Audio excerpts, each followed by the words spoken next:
Hey there.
'Cause you know I don't ever mean to take it out on you. I don't want to hurt you, but I always do. I don't have a clue what's fucking wrong with me, but I'm always turning on the ones that love me, and I don't ever mean to. No, I don't mean to be cruel. No,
If you're gonna leave, I'ma let you go.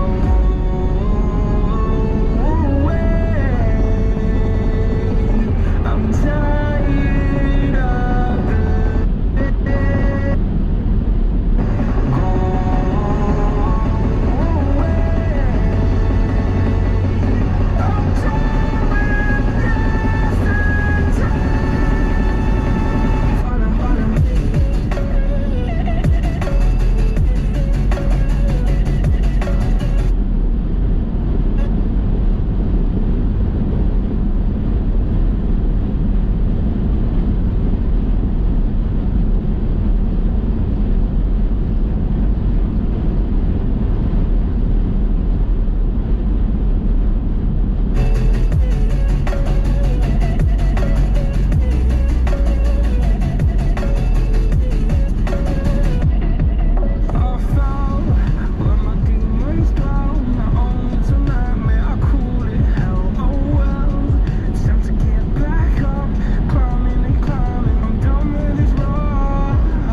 guarantee such a thin line in between.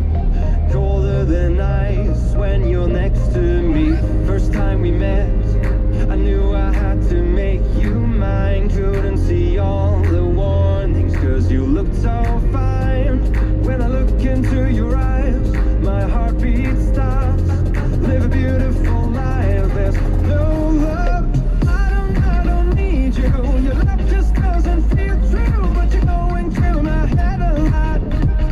Yeah, I don't need you. Who is gonna be you when we come to an end? So hard to find, feeling left all shivery, one of a kind, drowning in your misery. I should let it be, let go and set it free. Love is rare, but yours is killing me. I don't need you. Your love just doesn't feel true, but you're going through my head a lot. Yeah, I don't need you. Who is gonna be you when we come to an end? We've been going through so much lately. Tell me, how can I trust you? I play a lady, the deal is looking shady, but maybe I'm just crazy. I don't regret the way that we have gone through yet, cause I learned on this journey just to do my best. At a stage where we divide, happening too fast. Don't want to say goodbye, it's so bad. All said and done, it won't work out in the long run. Too sad it's what you wanted, but nobody won. Our relation's in demise, so let it die. Go back to our lives, you know why. I don't need you. Your love just doesn't feel true, but you're going through my head a lot. Yeah, I don't need you. Who is gonna be you when we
on historical research.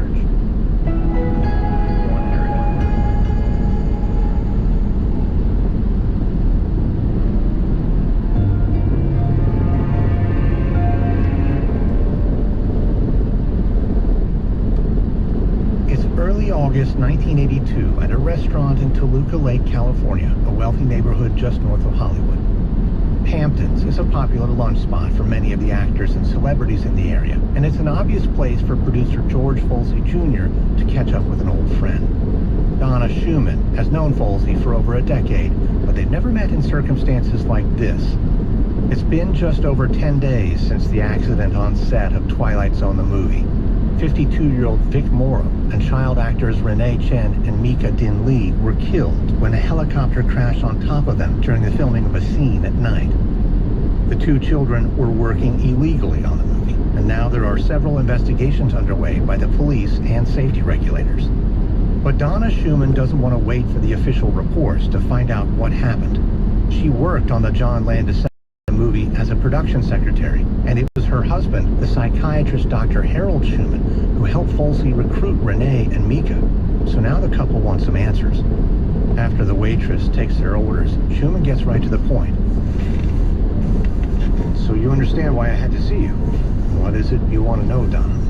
I want to know how 3 people on set ended up dead. I told you, it was just an accident. A terrible, terrible accident that none of us could have predicted. But I don't understand how a thing like that can even happen. Folsey leans back.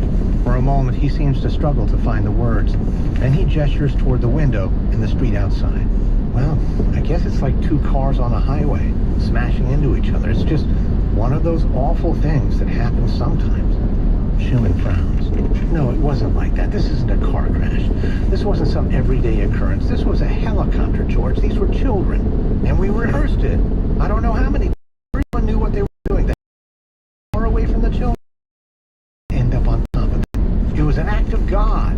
They should never have been there at all, George. If Harold had known exactly what you'd planned, he would never have agreed to help. You told him it was safe, but it was, Donna. How can you say that? I mean, it should have been. Across the restaurant, a few other diners look in their direction. Folsey lowers his voice. Look, Donna, no one knew this would happen. How could we?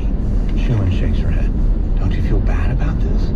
Oh, come on. Of course I do. I feel terrible. You think I'm ever going to be able to forget Renee's mom screaming? Or Mika's dad totally in shock? But if you're asking me if I feel guilty, no, I'm sorry. I don't feel guilty. I truly do not believe we did anything that caused those deaths. After their confrontation in the restaurant, Donna Schumann and her husband Harold request another meeting, this time with director John Landis there too. But George Folsey refuses to arrange it. He decides it's not worth talking to the Schumans about the accident anymore. It won't do any good. But the animosity between the old friends will only grow in the months and years ahead. And the next time they face each other won't be in a restaurant. It'll be in court. Hello, American Scandal listeners. The live show I've been telling you about for a few weeks has a new date, October 23rd at the Plaza Theater in Garland, Texas. This is my Days That Made America tour, a thrilling evening of history, storytelling, and music with me and a band live on stage. So if you're in the North Texas area or anywhere close, be sure to come out and see me live. And more shows will be announced soon. For information on tickets and upcoming dates, go to AmericanHistoryLive.com. That's AmericanHistoryLive.com. Come see my Days That Made America tour live on stage. Go to AmericanHistoryLive.com. With the Spark Cash Plus card from Capital One, you earn unlimited 2% cash back on every purchase. And you get big purchasing power, so your business can spend more and earn more.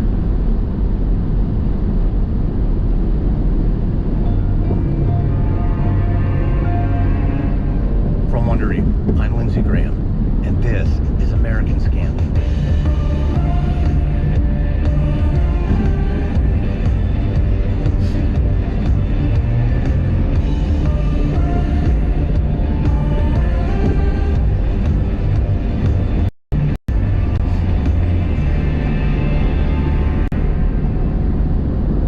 In the days following the deadly accident on set at Indian Dunes.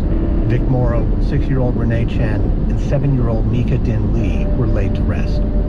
John Landis and George Folsey Jr. were among those who attended all 3 funerals. At Morrow's service, both men delivered eulogies.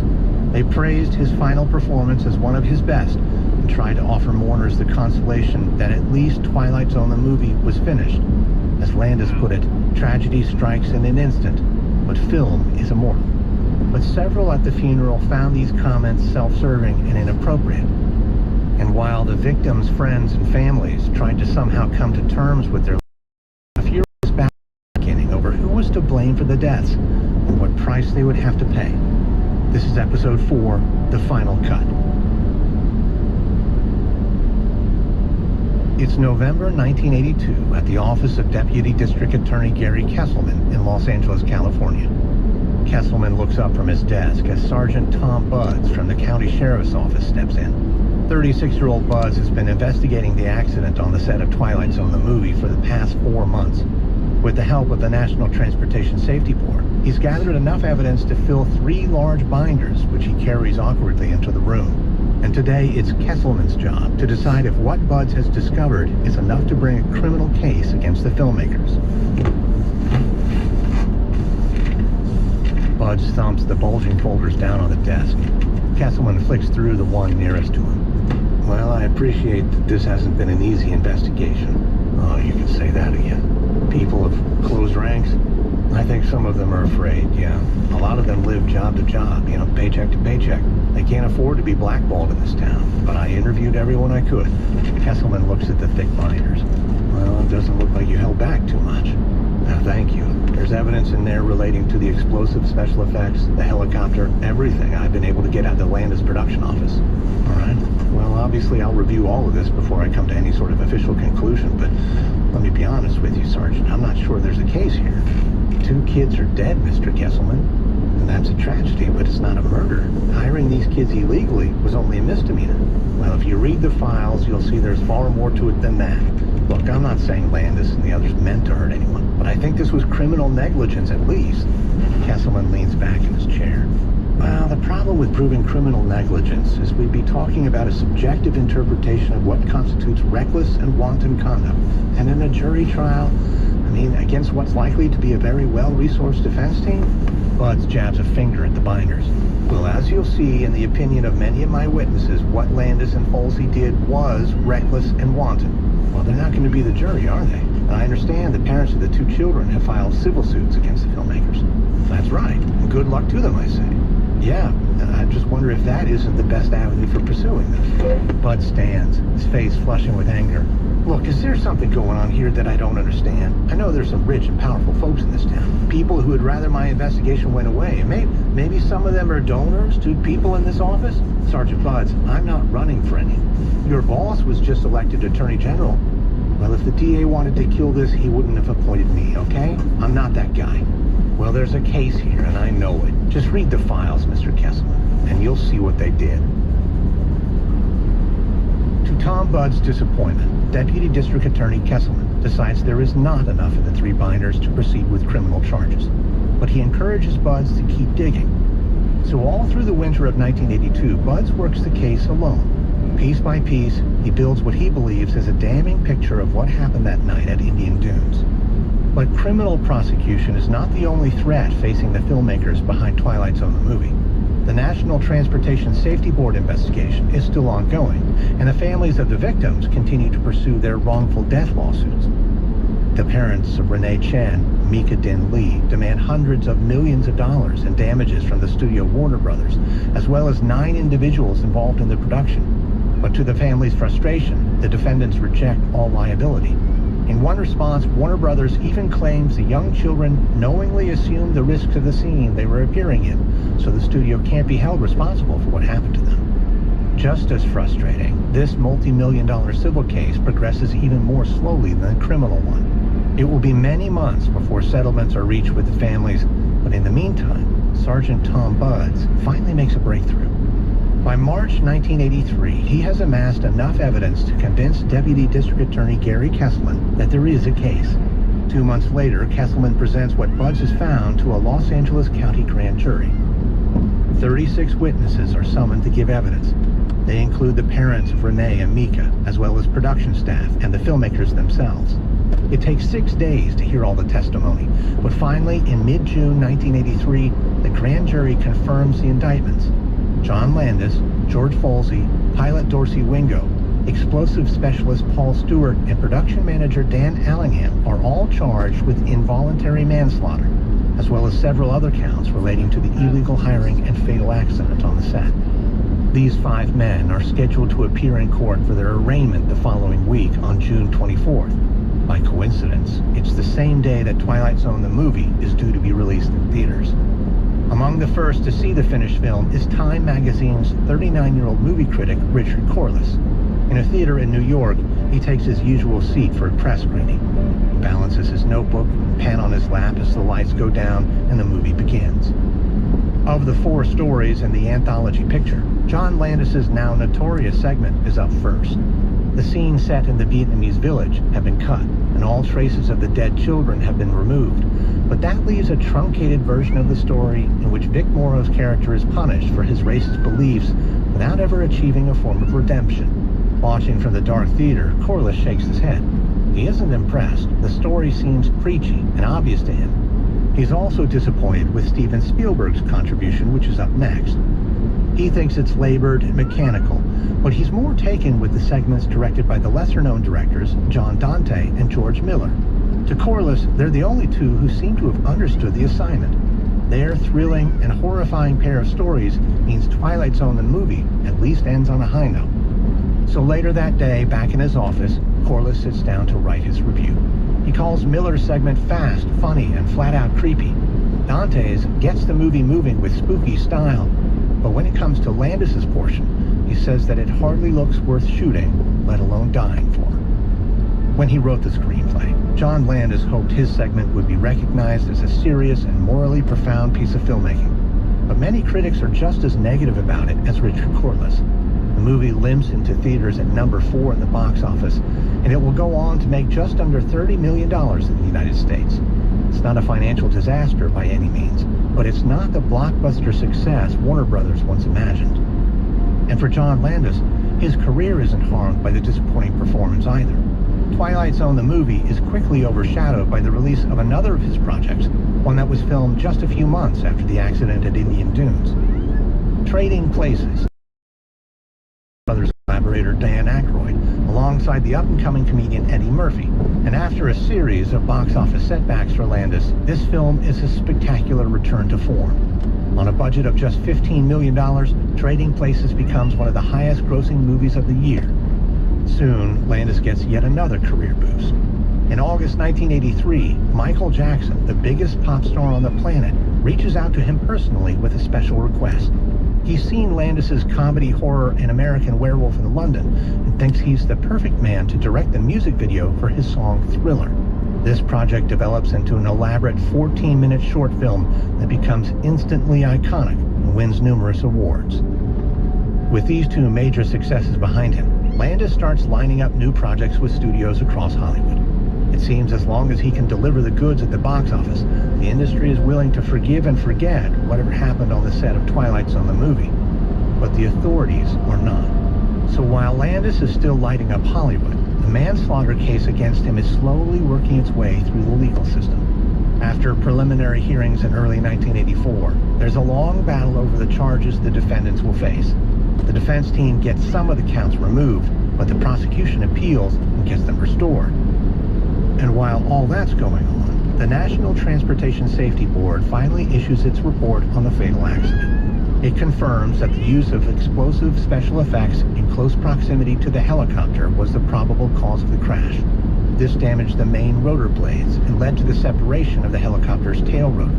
The report also concludes that the tragedy could have been prevented had there been better communication and coordination between the pilot Dorsey Wingo and director John Landis. This report's damning conclusions should be a boost to Deputy DA Gary Kesselman. He and his team are gearing up for the trial, which is now expected to begin sometime the following year. But then in November 1984, a bizarre turn of events throws the entire prosecution into chaos. Kesselman is in his office when he gets a phone call from a woman whose voice he doesn't recognize. She identifies herself as Lori Becklin, a reporter with the Los Angeles Times. Kesselman assumes she has some questions about the Twilight Zone case. It's all anyone wants to talk to him about these days. But Becklin says she actually wants to talk about something else. She's had a tip-off about a recent police raid on a club downtown, and she wonders if Kesselman has any comment to make. Kesselman's face goes pale because he knows exactly what she's talking about. For the past 3 years, Kesselman has held a stake in the Club El Gaucho. It's a dance hall where customers pay 25 cents a minute to dance with the hostesses. A few days ago, on a Saturday night, the venue was raided by the LAPD. 10 people were arrested, and one of the girls working there was accused of committing lewd conduct in a back room. It's not the first time there have been allegations about prostitution on the property, but the press has never shown any interest in the story, until now. Swallowing hard, Kesselman gives Becklin a brief statement. He admits he is a co-owner of the club and confirms some of the details about the raid, but he adds that he's conducting his own inquiries into the accusations before he takes any further action. Then he quickly gets the reporter off the phone. The next morning, he makes sure he picks up a copy of the LA Times. The story doesn't make the front page, thankfully, but it's still prominent enough for Kesselman. At the office, he's sure he hears people talking and laughing about it. Kesselman feels humiliated. With the Twilight Zone trial on the horizon, the timing could hardly be worse, and Kesselman can't help thinking that this story must somehow have been leaked to the press by one of the defense teams to undermine him. But wherever it came from, the scandal won't blow over anytime soon. And as the days and weeks pass, Kesselman begins to wonder if he can continue with the high-profile case against the Twilight Zone filmmakers, or if he has any future in the district attorney's office at all. Hey, Dan Taberski here. I'm a podcast host, a journalist, and now, with my newest project, the author of my own manifesto.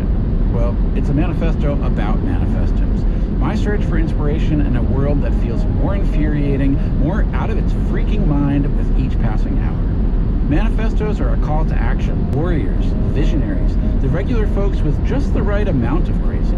I compare notes with radicals, secessionists, internet trolls out for a laugh, and punk singers screaming their guts out, all trying to turn their anger into the world they want to see. Listen to Manifesto wherever you get your podcasts. Audible subscribers can binge all episodes of Manifesto early and ad-free right now. Join Audible in the Audible app or by subscribing on Apple Podcasts. You there! 'Tis I, Queen Mortuana of the Night Realm, a.k.a. Kate McKinnon, and her Raven minion Jojo, a.k.a. Emily Lynn. If you do not download and binge my heads will roll heir apparent on Audible, I will cut off your head! Oh no! Maybe just tell them about the guest stars, like Richard Kind, Carrie Coon, Jimmy Fallon, et al. Good. They were in it. And if you don't listen to them, then I will cut off your tongue, then cut off your head, and then put the tongue in the head hole. Ah, you tried. Listen now exclusively on Audible and download the Audible app today, or off with your head! I'm kidding.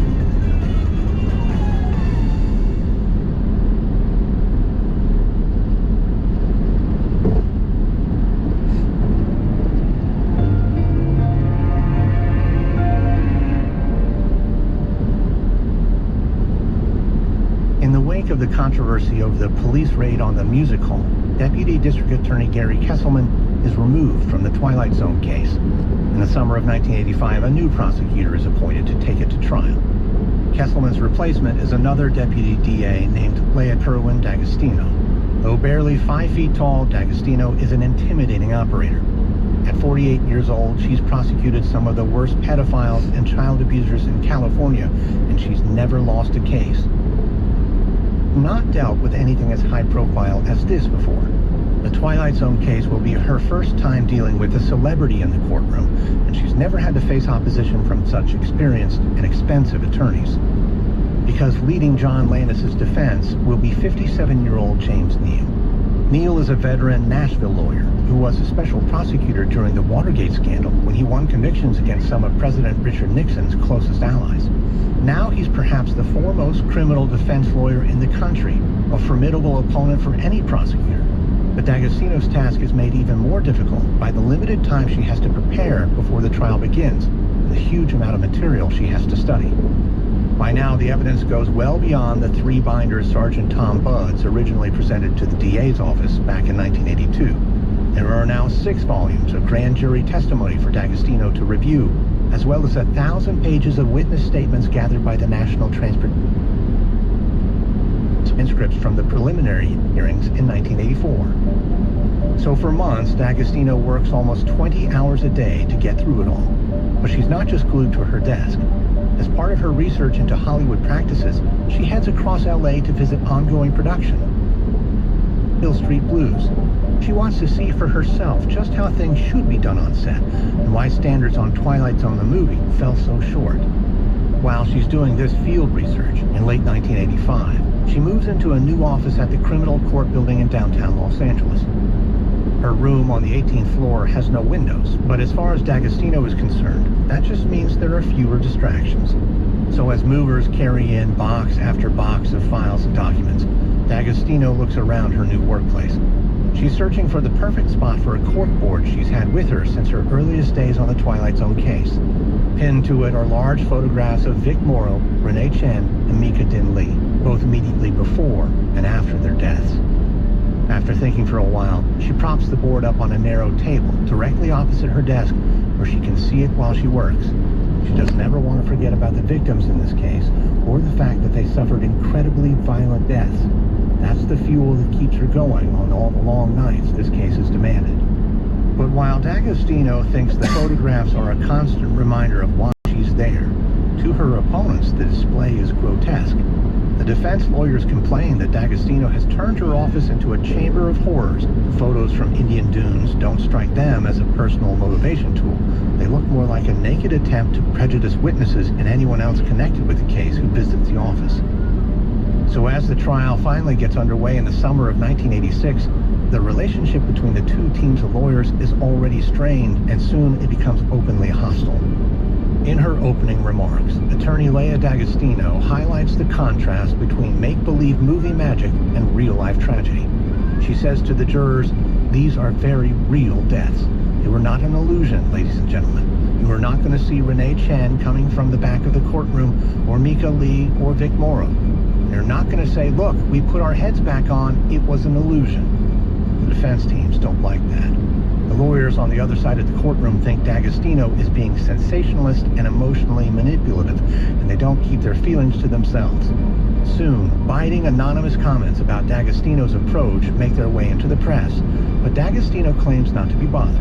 She says she sees it as a transparent attempt to divert attention away from the facts of the case, facts that she believes will be more than enough to secure conviction. D'Agostino's plan is to overwhelm all doubts through sheer weight of evidence. She intends to call dozens of witnesses over the coming weeks, but the most important to her case is the very first.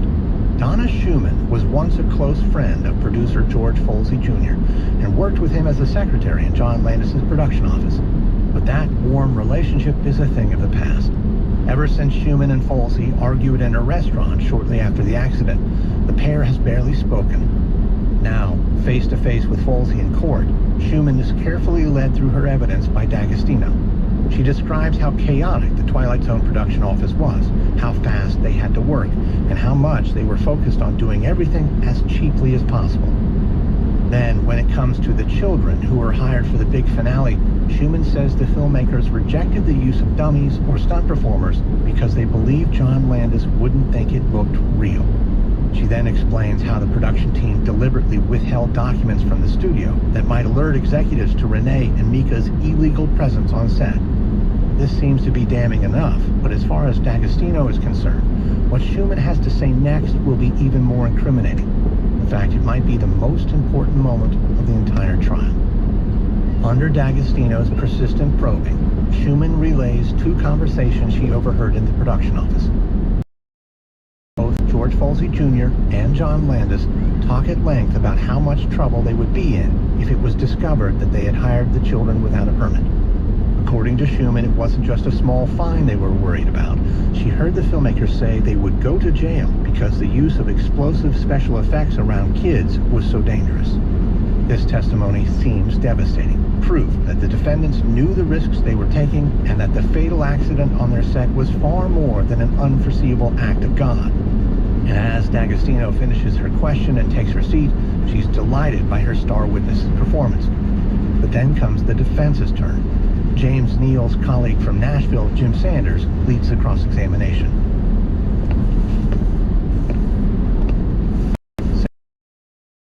Toward the witness stand, and then looks Donna Schumann in the eyes. Mrs. Schumann, you stated earlier that both Mr. Landis and Mr. Folsey joked in your presence about going to jail. These are obviously important comments. You remember them well, I assume. I do. So I'm curious, why then did you not testimony to the hearing the following year?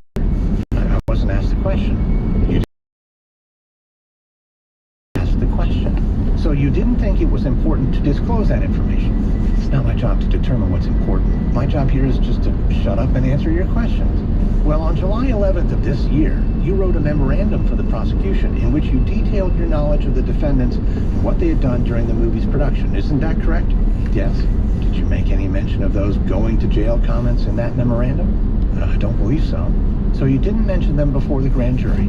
You didn't mention them at the preliminary hearing, and you didn't mention them in your detailed memorandum. No.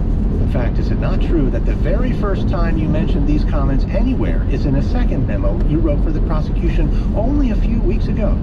Schumann hesitates for a moment. No, that's not true. I did mention them before. Sanders pauses and gives her a hard look. When? 4 years ago. To whom? There were other investigators before Mrs. D'Agostino got here. I was asked questions by about 1 million people. Who did you speak to about this, Mrs. Schumann? I believe I spoke to an attorney, Gary Kesselman, Mrs. D'Agostino's predecessor on this case.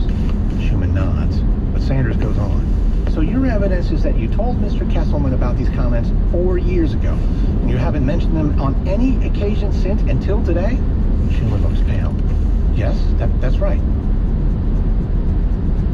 Jim Sanders and the rest of the defense team are convinced that something strange is going on. The rules of discovery mean that the prosecution should have shared all information with them, but the comments Donna Schumann supposedly made to Gary Kesselman don't appear in any notes or interviews that they've seen. Maybe it was just an honest mistake, an error in paperwork, or a lost transcript.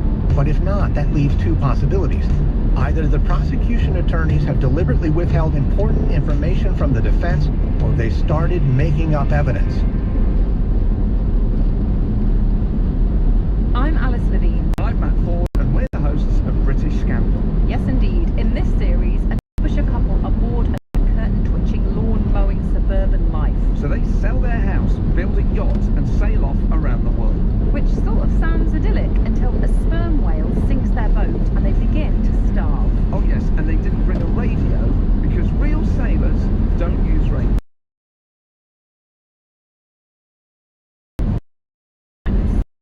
Days they spent lost at sea. Follow British Scandal wherever you get your podcasts or listen early and ad-free. I'm Alice Levine. And I'm Matt Ford, and we're the hosts of British Scandal. Yes, indeed. In this series, a Derbyshire couple are bored of their curtain-twitching, lawn-mowing suburban life, So they sell their house, build a yacht, and sail off around the world. which sort of sounds idyllic until a sperm whale sinks their boat and they begin to starve. Oh yes, and they didn't bring a radio because real sailors don't use radios. Right? This is the story of Marilyn and Maurice Bailey. And the 117 days they spent lost at sea. Follow British Scandal wherever you get your podcasts or listen early and ad-free.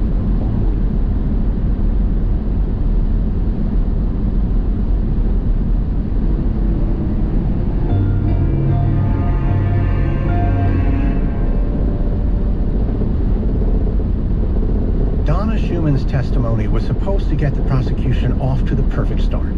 The defendants in the trial had already admitted to employing Renee Chen and Mika Din Lee without a permit. So Deputy District Attorney Leah Kerwin D'Agostino had wanted Schumann to suggest that the production knew using the children was not only illegal, but dangerous. Now, though, doubts about what Schumann told prosecutors and when threatened to derail D'Agostino's plans. Once the court adjourns, following Schumann's cross-examination, reporters reach out to the former prosecutor Gary Kesselman for comment, but he tells them he has no memory of Schumann's remarks. If she told someone, it wasn't him. The defense lawyers are delighted by this unanticipated development. They immediately make plans to ask the judge for a mistrial on the basis that the prosecution appears to have deliberately withheld information. But D'Agostino wants to head off that possibility right away. Eager to get her strategy back on track, she reaches out to her predecessor, and the next morning, Gary Kesselman comes by her office at the criminal court building. Leah D'Agostino looks up from her papers to see Kesselman standing in the open doorway. "Oh, hey, Gary, come on in."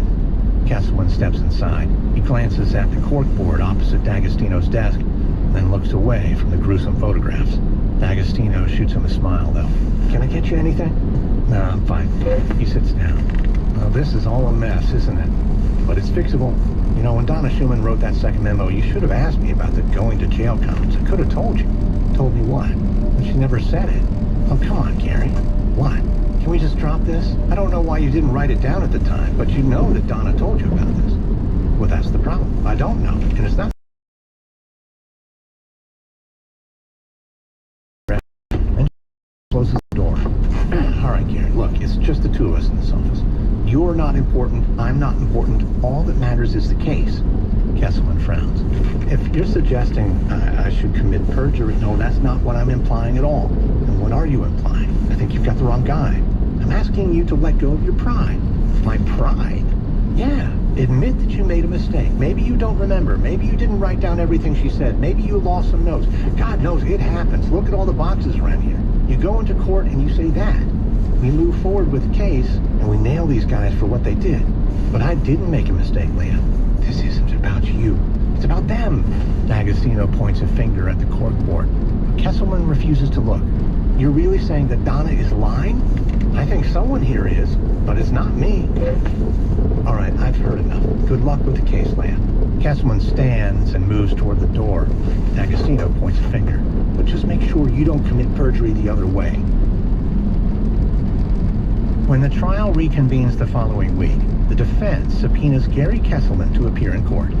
It's a question of court rules and admissibility of evidence, so the jury isn't present when he takes the witness stand to repeat his claim that Donna Schumann never told him about the going to jail comments. Cross-examining him, Leah D'Agostino repeats her claim that he's just forgotten. Later on, she herself takes to the stand in support of her witnesses. She swears under oath that she did not coach Schumann or ever encourage her to embellish her evidence. Watching from across the court, the defense teams can hardly believe their luck. Before the trial, many people suggested that it would be difficult for the lawyers to mount an effective, unified response. With 5 defendants involved, it was assumed that at least one of them would eventually turn on the others. But now it's not the defense that's splintering, it's the prosecution. But when the jury returns, Leah D'Agostino tries her best to undo the damage. Over the weeks that followed, she shows the jurors hundreds of photographs and diagrams. She takes them to a movie theater where they watch the unedited footage of the helicopter crash, and she calls more than 70 witnesses, including crew members, studio executives, and the victims' families. She's often left frustrated by what she hears, though. Compared to earlier statements in front of the grand jury, some witnesses seem to be softening their testimony. D'Agostino believes that the fear of losing out on jobs or being shunned in the tight-knit Hollywood community is leading some witnesses to hold back. She has to push hard to get what she wants from them. But even the more candid testimony isn't always helpful. The evidence from the fire safety officers was supposed to be simple. They would confirm that what the production did was dangerous and violated the permit that they had been issued. But under cross-examination by the defense, it emerges that there was an argument between 2 fire officers on the night of the accident. One of them thought there was a risk the helicopter might crash, but his supervisor on set refused to pass those warnings on to the filmmakers. This evidence allows the defense to shift the focus away from their clients. As one of the lawyers said to the press, the fire safety officers who thought the scene was dangerous and did nothing are not being prosecuted, while the defendants who thought it was safe are being prosecuted. Behind the scenes at the DA's office, more and more questions are asked about Leah D'Agostino's trial strategy.